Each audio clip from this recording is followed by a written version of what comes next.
సోదర మహాశీలరా, ప్రవక్త సల్లల్లాహు అలైహి వసల్లం వారి జీవితంలో ఆయన ఖురైష్ వంశంలోని బను హసీం అనేటువంటి కుటుంబంలో ఆయన జన్మించడం జరిగింది. అదేవిధంగా ఆయన తండ్రి గారి పేరు అబ్దుల్లా, ఆయన తల్లి గారి పేరు ఆమీనా. అయితే సోదర మహాశీలరా, ప్రవక్త సల్లల్లాహు అలైహి వసల్లం వారు క్రీస్తు శకం 571 ఏప్రిల్ 20వ తారీఖున జన్మించడం జరిగింది. అదే మన క్యాలెండర్ ప్రకారం, ఇస్లామిక క్యాలెండర్ ప్రకారంగా మనం ఒకసారి చూసుకున్నట్లయితే రబీవుల్ అవల్ మాసం 9వ తారీఖు నాడు ప్రవక్త సల్లల్లాహు అలైహి వసల్లం వారు అది కూడా జన్మించడం జరిగింది. అయితే ఈ యొక్క ప్రవక్త సల్లల్లాహు అలైహి వసల్లం వారు పుట్టక పూర్వమే ఆయన తండ్రి గారైనటువంటి అబ్దుల్లా గారు పరమపదించడం జరిగింది. తర్వాత ఆయన పుట్టిన తర్వాత కొద్ది సమయంలోనే కూడా ఆయన తండ్రి గారైనటువంటి ఆమినా వారు కూడా అల్లా సన్నిధికి చేరుకోవడం జరిగింది. తర్వాత ఆ యొక్క ఏదైతే బాధ్యత ఏదైతుందో ఆయన పెంచే బాధ్యత ఆయన తాతగారైన అబ్దుల్ ముత్తలిబ్ గారు దాన్ని తీసుకోవడం జరిగింది.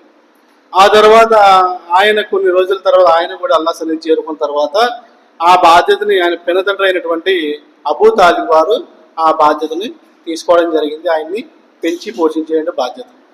అదే సోదర మహాశీలరా, ఈ విధంగా పెరుగుతున్న సందర్భంలో ఆ యొక్క మక్కా నగరంలో ప్రవక్త ముహమ్మద్ సల్లల్లాహు అలైహి వసల్లం వారికి సౌసీదకి సత్యసంధతకి అక్కడ ఉన్నటువంటి ఖురైష్ ప్రజలు ఎవరైతే ఉన్నారో వారు ప్రవక్త సల్లల్లాహు అలైహి వసల్లం వారికి సాదిక్ ఆమీన్ అనేటువంటి బిరుదులు ఇవ్వడం జరిగింది. సత్యసంధుడు అనేటువంటిది, ఇంకా అమానత్దారుడు అనేటువంటి విషయాన్ని ఆ బిరుదు ఇవ్వడం అనే విషయం కూడా జరగడం జరిగింది. అంటే ప్రవక్త సల్లల్లాహు అలైహి వసల్లం వారు ఆయన సత్యసంధత, ఆయన యొక్క ప్రవర్తన విధానాన్ని అక్కడ ఉన్నటువంటి ఖురైష్ ప్రజలు ఎవరైతే ఉన్నారో చూసి మంత్రముగ్ధులు అవుతూ ఉండేవారు అన్నమాట. ఇటువంటి సందర్భంలోనే ప్రవక్త సల్లల్లాహు అలైహి వసల్లం వారు యుక్త వయసుకు రావడం జరిగింది. యుక్త వయసు వచ్చిన తర్వాత ఆయన వ్యాపార నిమిత్తం వేరే వేరే ప్రాంతాలకు వెళ్తూ ఉండేవారు. అదే సందర్భంలో హజరత్ ఖదీజా రజియల్లాహు అన్హా వారు కూడా ఆ యొక్క సత్యసంధతను గ్రహించి ఆయన చేసేటువంటి వ్యాపారం యొక్క సత్యసంధత, అందులో నిజాయితీ, ఆయన యొక్క క్యారెక్టర్ని చూసి ఆమె ప్రపోజల్ పెడతారు ప్రవక్త సల్లల్లాహు అలైహి వసల్లం వారు వివాహం చేసుకోవడానికి. ఆ యొక్క ప్రపోజల్ని ప్రవక్త సల్లల్లాహు అలైహి వసల్లం వారు కూడా స్వీకరించడం జరుగుతుంది. అది ఎప్పుడు ఏ టైంలో జరిగింది అంటే ప్రవక్త సల్లల్లాహు అలైహి వసల్లం వారికి 25 సంవత్సరాల వయసులో. అది ఖదీజా రజియల్లాహు తఆలా అన్హా వారికి ఎంత వయసు? 40 సంవత్సరాల వయసు. ఈ విషయాన్ని కూడా మనం గుర్తుంచుకోవాలి. అంటే చాలా మంది అభిప్రాయాలు ఉన్నాయి, ప్రవక్త దుష్ప్రసారాలు చాలా ఉన్నాయి. ఇంత చిన్న వయసులో నుండి ఆయన అంత పెద్ద వయసు అని చేసుకోవడం అనేటువంటిది చాలా హోదా. ఎవరైనా చూడండి, ఎవరైనా ఆ విషయాన్ని ఆలోచించాలంటేనే ఆ వయసు తారతమ్యాన్ని ఎవరు కూడా ఒప్పుకోరు.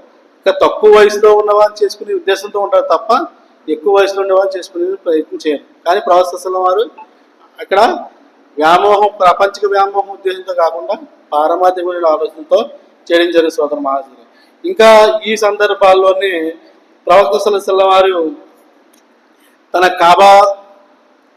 కాబా నిర్మాణం ఉందో, పునర్నిర్మాణం ఏదైతే ఉందో, ఆ కాబాను పునర్నిర్మాణం చేసే సందర్భంలో ప్రవక్త సల్లల్లాహు అలైహి వసల్లం గొప్ప అవకాశం ఏర్పడింది. ఏంటంటే అక్కడ ఏదైతే ఆ యొక్క కాబా యొక్క గృహంలో ఏదో అజ్దుల్ ఇది ఉందో, రాయి ఉందో, ఆ రాయిని పెట్టడానికి అక్కడ ఉన్న తెగలందరూ కూడా పోట్లాడుకుంటూ ఉంటారు. ఇది మేము పెట్టాలి, ఘనత మాకే రావాలి అనేటువంటి భావంలో ఉంటూ ఉంటారు అనమాట. అంటే అది స్వర్గం నుంచి వచ్చిన రాయి అని చెప్పేసి ప్రవక్త సల్లల్లాహు అలైహి వసల్లం చెప్పారు. కాబట్టి అది మేమే ప్రతిష్ఠించాలి అందులో అని చెప్పేసి ఉన్న సందర్భంలో ప్రవక్త సల్లల్లాహు అలైహి వసల్లం వారికి ఆ అవకాశం ఏర్పడితే ఏం చేస్తారు, ఆయన అక్కడ ఉన్న ఆ పెద్ద సమూహాన్ని ఏ నష్టం కలగకుండా ఒక చిన్న పరిష్కారం ద్వారా వారందరినీ కూడా ఒక దుప్పట్లాడి తీసుకొచ్చి అందరినీ కూడా దాన్ని చుట్టూ పట్టుకోమని అందులో పెట్టి ప్రవక్త సల్లల్లాహు అలైహి వసల్లం చేతుల మీదుగా దాన్ని కాబా గోడలో పెట్టడం జరిగింది. అంటే అక్కడ ఉన్న పరిస్థితి ఎందుకు చెప్తానంటే విషయాన్ని, అరబ్బులు ఏ విధంగా ఉండేవారు అంటే ఏదన్నా చిన్న గొడవ వచ్చిందంటే సంవత్సరాల తరబడి వారు పోటాడుకుంటూ ఉంటారు కూడా. అటువంటి విపత్తు నుండి ప్రవక్త సల్లల్లాహు అలైహి వసల్లం వారు అక్కడ రక్షించడం జరిగింది సోదర మహాశీలరా. ఇంకా తర్వాత ప్రవక్త అంటే మీకు సంక్షిప్తంగానే నేను విషయాన్ని ముందుకు తీసుకువెళ్తూ ఉన్నాను. ప్రవక్త సల్లల్లాహు అలైహి వసల్లం వారికి 40 సంవత్సరాల వయసు వచ్చిన తర్వాత ప్రవక్త సల్లల్లాహు అలైహి వసల్లం వారు అప్పుడప్పుడు కూడా ఈ హీరా గృహలోకి వెళ్ళి ఆయన ధ్యానం చేసుకుంటూ ఉండేవారు. అటువంటి సందర్భంలో 40 సంవత్సరాల వయసు వచ్చిన తర్వాత అల్లాహ్ సుబ్హానహు వ తఆలా ఆయన్ని ప్రవక్తగా ఎన్నుకోవడం జరిగింది. ఎన్నుకున్న తర్వాత మొట్టమొదటిసారిగా ప్రవక్త సల్లల్లాహు అలైహి వసల్లం విశ్వసించింది ఎవరు? ఆయన సతీమైనటువంటి ఖదీజా రజల్లాహు వారు ఆమెను విశ్వసించడం జరిగింది. అంటే మొట్టమొదటిసారిగా ఖదీజా వారు, తర్వాత అబూబకర్ వారు, తర్వాత అలీ వారు, తర్వాత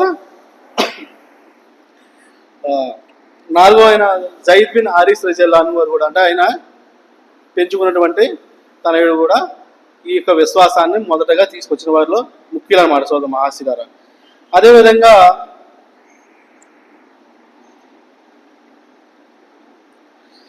తర్వాత కాలంలో ప్రవక్త సల్లల్లాహు అలైహి వసల్లం వారు ప్రచారం ఏ విధంగా చేసేవారు అంటే అక్కడ రహస్యంగా చేసేవారు. ఎందుకంటే వారికి ఏకేశ్వర ఆరాధన పట్ల ఎటువంటి విశ్వాసం లేదు, దాన్ని వ్యతిరేకిస్తూ ఉండేవారు ఆ ప్రాంతంలో, ఆ అరబు ప్రాంతంలో. కాబట్టి కొంతకాలం ప్రవక్త సల్లల్లాహు అలైహి వసల్లం వారు రహస్యంగానే తన బంధువుల్లోని తన స్నేహితుల్లోని ఇండివిజువల్గా కలుసుకుని వారితో రహస్యంగానే ఇక ధార్మిక సందేశాన్ని, అల్లాహ్ ఒక్కడనే సందేశాన్ని ఇవ్వడం జరిగింది. ఈ యొక్క పరంపరలోనే ప్రవక్త సల్లల్లాహు అలైహి వసల్లం వారి సహాబీ ఎవరైతే విశ్వసించారో, ఎవరైతే ఉన్నారో వారిని ఆ ప్రాంతంలోని ఖురైష్ ప్రజలు ఎవరైతే వారికి హింసించడం ప్రారంభించారు. వారిని ఎన్నో బాధలు వేదనకు గురి చేస్తూ ఉండేవారు. అటువంటి సందర్భంలో కొంతమంది సహాబీలు ఏం చేస్తారంటే పక్కన ఉన్నటువంటి హబీసీనియాకి వలస వెళ్ళిపోవడం జరిగింది ప్రవక్త సల్లల్లాహు అలైహి వసల్లం యొక్క అనుమతి తర్వాత కాలంలో.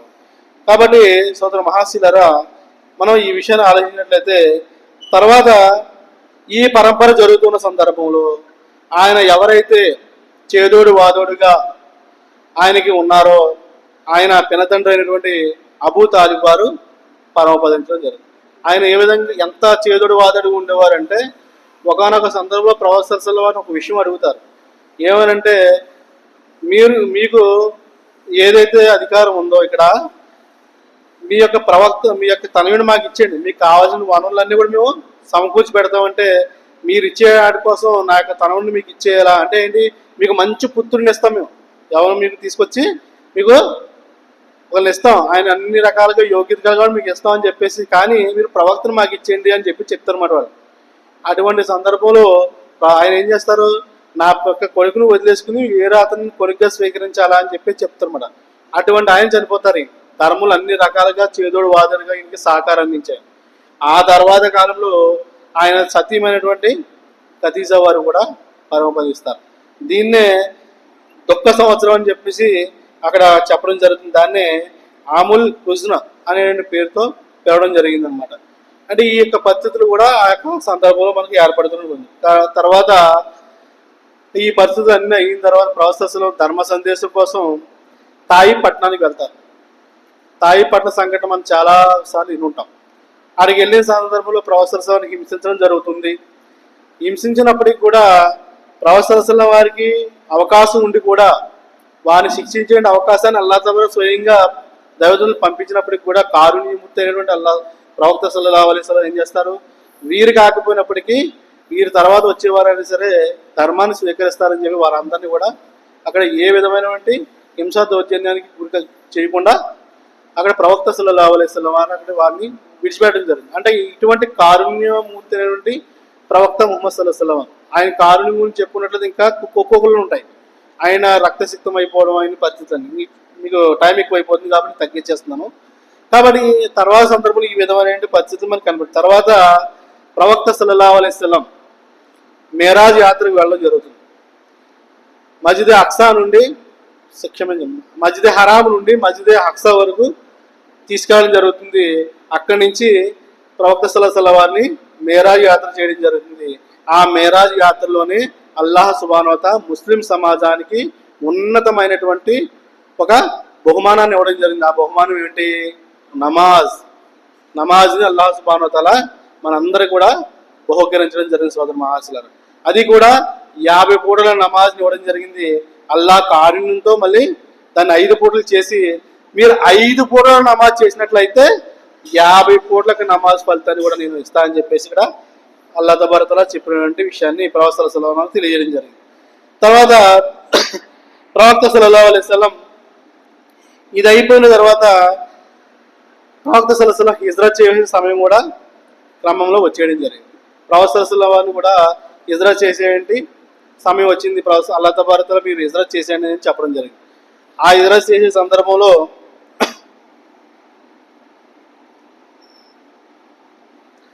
ఆ హిజ్రత్ ఏదైతే ప్రవక్త సల్లల్లాహు అలైహి వసల్లం వారు మక్కా నుండి మదీనా హిజ్రత్ చేశారో ఆ దాన్ని ఈనాడు అరబ్ క్యాలెండర్లో హిజ్రత్ అనేటువంటి పేరుతో ఈనాడు అది చలామణిలో ఉంది. ఎప్పుడైతే ప్రవక్త హిజ్రత్ చేశారో 6 డేట్ నుంచే ఆ యొక్క సంవత్సరం ఈనాడు మొదలవుతుందన్న విషయాన్ని కూడా సోదర మహాశయులారా మనందరం కూడా గ్రహించాలి. కాబట్టి ఈ విధంగా ప్రవక్త సల్లల్లాహు అలైహి వసల్లం వారు మక్కా జీవితంలో ఎన్నో కష్టాలకు, బాధలకు, వ్యధలకు గురవుతూ ఉన్నారు.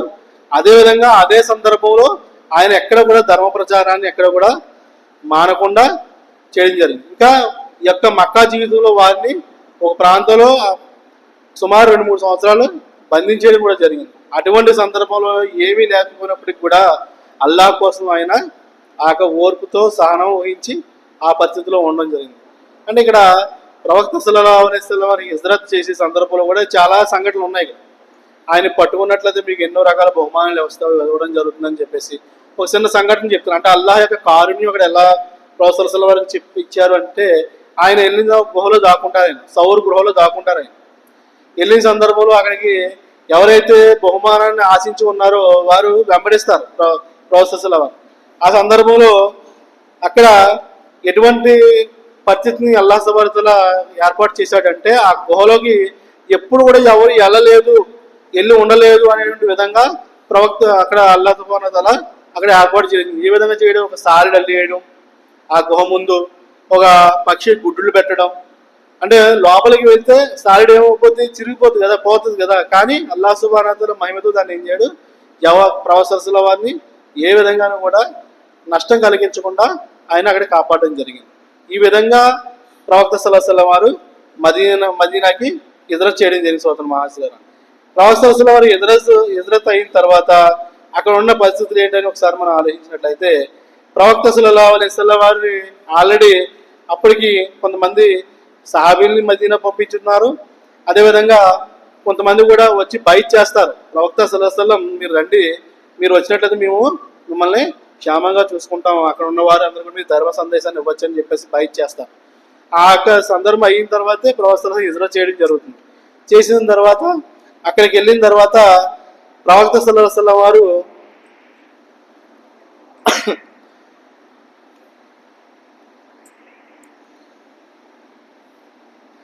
అక్కడ వెళ్ళే సందర్భం మరొక విషయం ఏంటంటే ప్రవక్త సల్లల్లాహు అలైహి వసల్లం హిజ్రత్ చేసే సందర్భంలో ఒక సంఘటన జరుగుతుంది.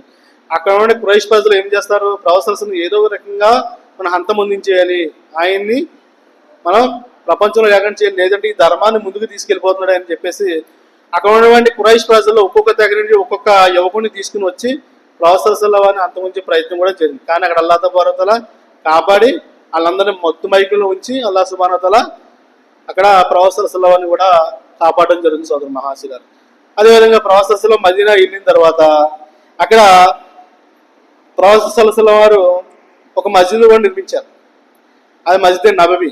అది ఎవరిది, 2 అనాథ పిల్లలు ఉంటే వారి దగ్గర విక్రయించి ఆ స్థలాన్ని కొని ప్రవక్త సల్లల్లాహు అలైహి వసల్లం అక్కడ మస్జిద్ని నిర్మించడం జరిగింది. మరొక విషయం ఏమిటంటే ఈ అక్కడ ఎవరైతే మక్కా ప్రజలు ఉన్నారో, అదే మక్కా విశ్వాసులు, మదీనా విశ్వాసులు, ఎవరైతే మువజ్జిన్లు, అన్సారు ఎవరైతే ఉన్నారో వీరిని ప్రవక్త సల్లల్లాహు అలైహి వసల్లం ఏ విధంగా కలిపారు అంటే అన్నదమ్ముల మాదిరిగా వారిని కలపడం జరిగింది.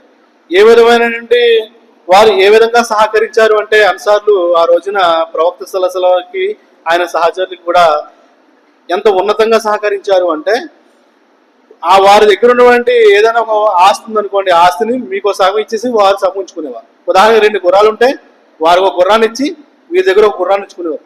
2 ఇళ్ళు ఉంటే ఒక ఇల్లు వాళ్ళ దగ్గర ఉంచుకుని ఒక ఇల్లు వీళ్ళకి ఇచ్చేవారు. ఈ విధమైనటువంటి విధానాన్ని ప్రవక్త సల్లల్లాహు అలైహి వసల్లం వారికి తర్ఫీదు ఇవ్వడం జరిగింది.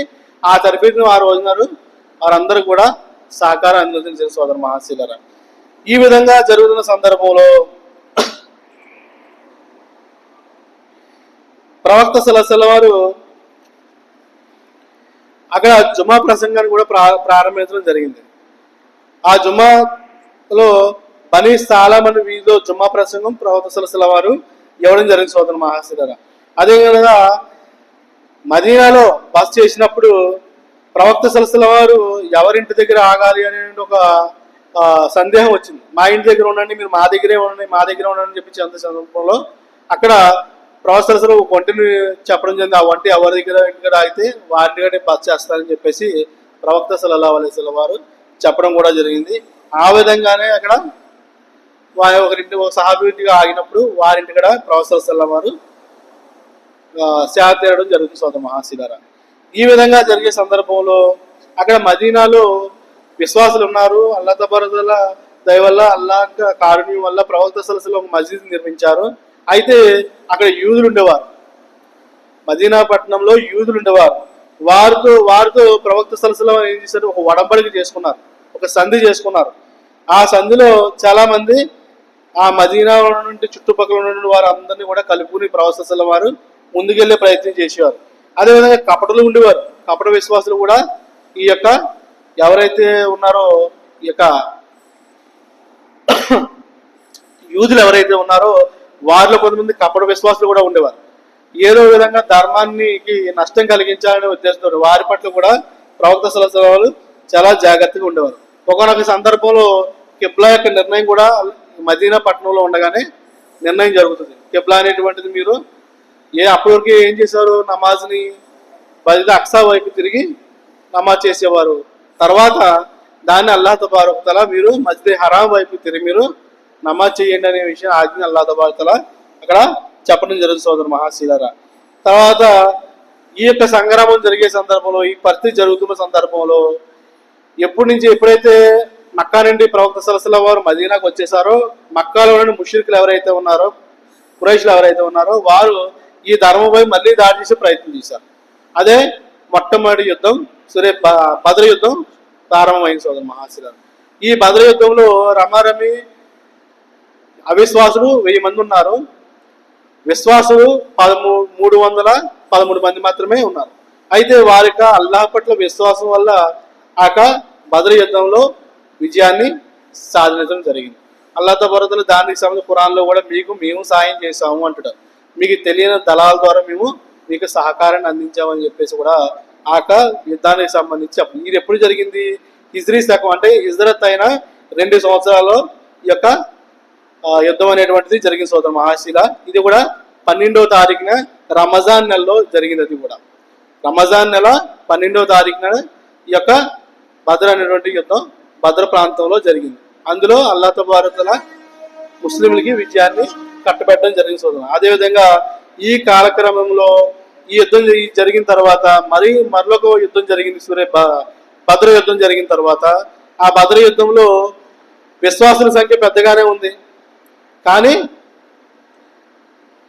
అక్కడ వాళ్ళు విశ్వాసంలో కొద్దిగా అక్కడక్కడ నిర్లక్ష్య భావన ఏర్పడడం జరిగింది.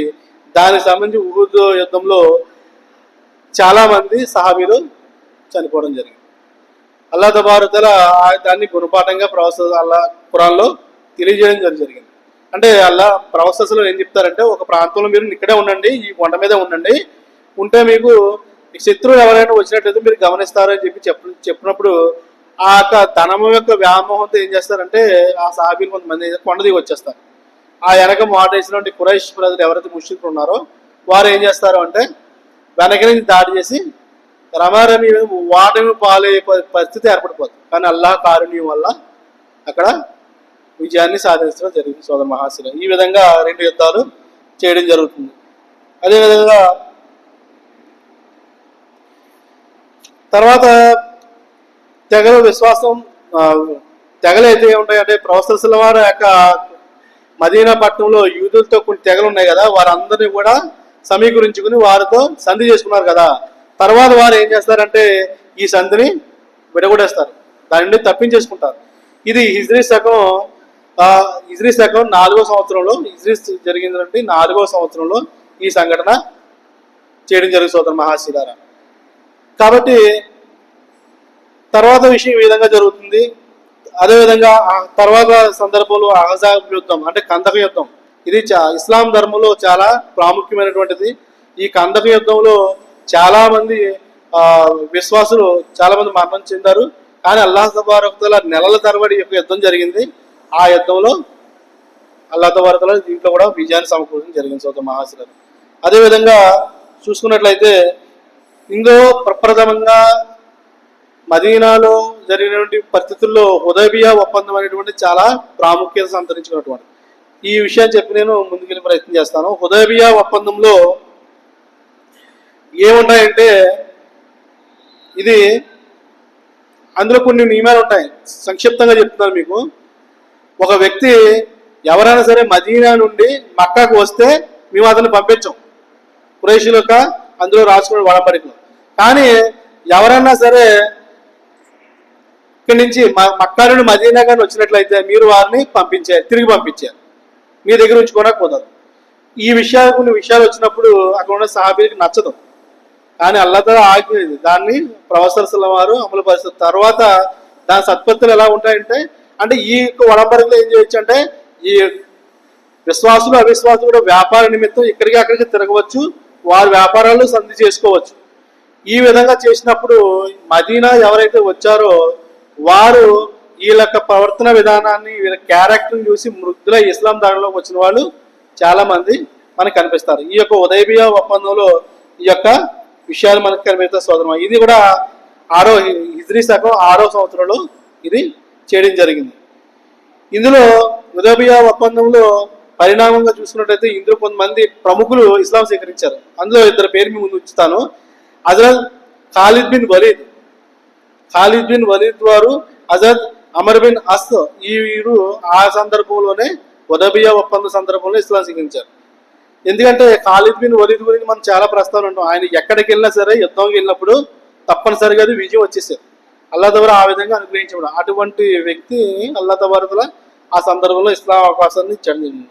తర్వాత కాలంలో ప్రవక్తల చక్రవర్తులకి, అక్కడ రోమన్ చక్రవర్తులకి, ఇరాన్ రాజుకి, ఈ విధంగా అందరికీ కూడా లేఖకులు రాసి మీరు అందరూ కూడా ధర్మం వైపుని ప్రవక్తలు అందరూ ధర్మం వైపుని ఆహ్వానించారు. రాజులకు కూడా ఆహ్వాన పత్రాలు పంపించిన ధర్మాన్ని మీరు స్వీకరించండి అనే విషయాన్ని కూడా ప్రవక్త సల్లల్లాహు అలైహి వసల్లం వారు చెప్పడం జరిగింది. తర్వాత 7వ సంవత్సరం వచ్చేటప్పటికి మరొక యుద్ధం జరిగింది, ఖైబర్ అనేటువంటి పై కూడా ప్రవక్త సల్లల్లాహు అలైహి వసల్లం వారు ఆ సందర్భంలో దాడి చేయడం జరిగింది. ఇంకా ఈ విధంగా మనం చూసుకున్నట్లయితే తర్వాత మక్కాపై 10,000 మందితో ప్రవక్త సల్లల్లాహు అలైహి వసల్లం వారు వెళ్ళడం జరుగుతుంది. ఆ సందర్భంలో అక్కడ సునాయాసం కూడా అల్లాహ్ తబారక తఆలా మక్కా విజయాన్ని ఇవ్వడం జరుగుతుంది. ఆ సందర్భం కూడా ప్రవక్త సల్లల్లాహు అలైహి వసల్లం ఎవరిని కూడా అక్కడ ఉన్నటువంటి మక్కా ఖురైషీలు ఎవరైతే ఉన్నారో ఇన్ని రకాల బాధలు పెట్టి నష్టపరిచి యానం చేసి ఈయన్ని హింసించడానికి, ఈయన్ని చంపడానికి అక్కడ నుండి సహాబీలు నానా రకాల బాధలు పెట్టినప్పటికీ ఆఖరికి ఆయన పినతండ్రి యొక్క కాళీయాన్ని తీసి నమిలేసిన హిందా ఉన్నప్పటికీ కూడా ప్రవక్త సల్లల్లాహు అలైహి వసల్లం ఎవరిని కూడా చిన్న మాట కూడా అనలేదు. అందరినీ కూడా ఆ రోజున క్షమించేయడం జరిగింది అనమాట. ఈ విధమైనటువంటి ఆ ప్రవక్త సల్లల్లాహు అలైహి వసల్లం ఈ విధమైన కారుణ్యంతో వారందరి మనసులో కూడా మొత్తంగా ఒకేసారి గెలుచుకోవడం జరిగింది సోదర మహాశీలారు. ఇంకా ఈ విధంగా చూసుకుంటే చాలా విషయాలు ఉన్నాయి. తర్వాత కాలంలో ఆ అజ్దుల్ విదా చిట్ట చివరి ప్రవక్త సల్లల్లాహు అలైహి వసల్లం వారు చిట్ట చివరి ప్రసంగం ఒకటి చేశారు. 10వ సంవత్సరం, అది హిజ్రత్ చేసిన తర్వాత 10వ సంవత్సరంలో హజ్దుల్ విదాలో అర్ఫాత్ మైదానంలో అల్లాహ్ తబారక 1,00,000 పైన ఆ సమూహంలో ప్రవక్త సల్లల్లాహు అలైహి వసల్లం వారు ప్రసంగం చేయడం జరిగింది.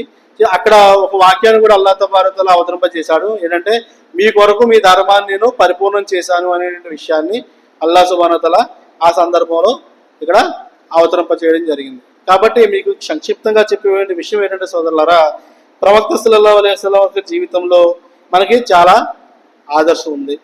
కాబట్టి ఆయన ఆదర్శంలో మనం చూసుకున్నట్లయితే మన జీవితాన్ని మనం సార్థకత చేసుకునే వాళ్ళం అవుతాం. ఆయన తౌహీద్పై స్థిరంగా నిలబడ్డారు. ఆయన చాలా కారుణ్యంగా అందరిని క్షమించారు, సహనం వహించారు, నమాజ్ పట్ల శ్రద్ధాభక్తులు కలిగి ఉన్నారు. ఆయన ఆఖరికి మరణ సమయంలో కూడా, చనిపోయే సందర్భంలో కూడా నమాజ్ పట్ల చాలా శ్రద్ధతో కలిగి ఉన్నారు ఆయన. కాబట్టి ఈ విషయాన్ని కూడా మనం గుర్తించాలి.